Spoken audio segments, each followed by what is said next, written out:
भारतीय बंदरगाह बुनियादी ढांचा संरचना के विकास और माल ढुलाई आवाजाही के मामले में काफी पीछे है।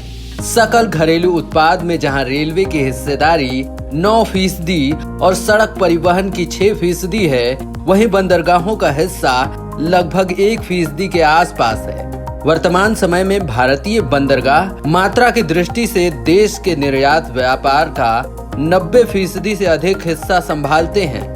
इन सब बातों को ध्यान में रखते हुए बंदरगाहों के बुनियादी ढांचा को विकसित करने के लिए साल 2017 में भारत सरकार द्वारा सागरमाला परियोजना की शुरुआत की गई। हालांकि इस परियोजना की परिकल्पना सर्वप्रथम तत्कालीन प्रधानमंत्री अटल बिहारी वाजपेयी ने 15 अगस्त 2003 को प्रस्तुत की थी। सागरमाला परियोजना प्रधानमंत्री नरेंद्र मोदी की महत्वाकांक्षी परियोजनाओं में से एक है। भारत की लंबी तटीय रेखा और नदियों के अपार फैलाव को देखते हुए सरकार इस परियोजना के तहत एक साथ कई अवसरों का लाभ लेना चाहती है।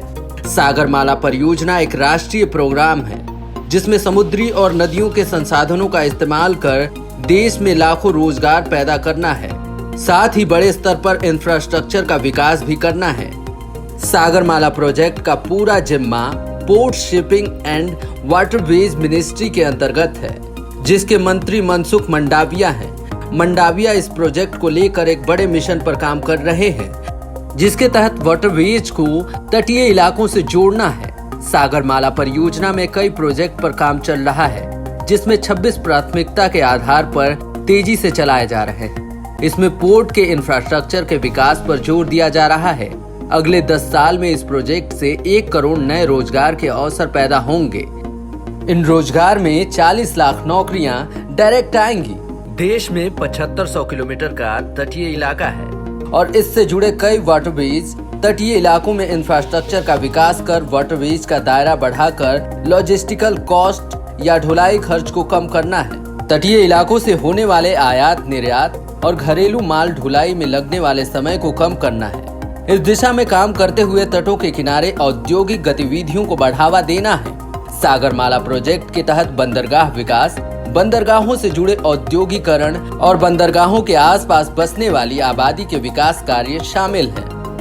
मंत्री सन्मुख मंडाविया ने एक इंटरव्यू में बताया कि भारत के पूरे तटीय इलाके में 204 पोर्ट हैं, जिनमें मात्र 69 कार्यरत हैं। इन सभी पोर्ट के विकास के लिए नेशनल पोर्ट ग्रिड का गठन किया गया है। ये ग्रिड पोर्ट से जुड़े सभी कार्यों की देखरेख करती है।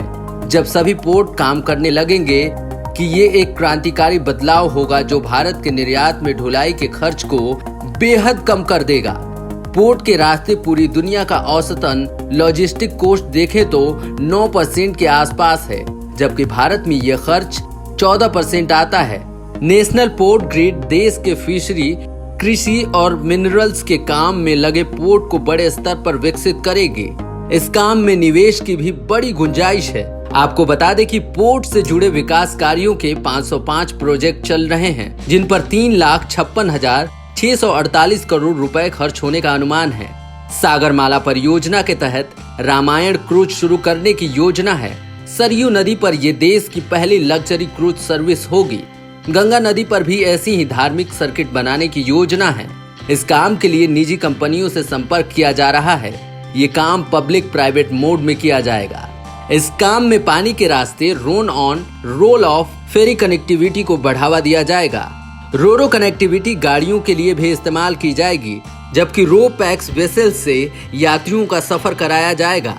सागरमाला प्रोजेक्ट के तहत जलमार्ग विकास प्रोजेक्ट भी शुरू किया जा रहा है, जो देश का सबसे बड़ा आंतरिक जलमार्ग प्रोजेक्ट है। इसमें वाराणसी को पश्चिम बंगाल के हल्दिया से जोड़ा जाएगा और ये देश का सबसे लंबा जलमार्ग है।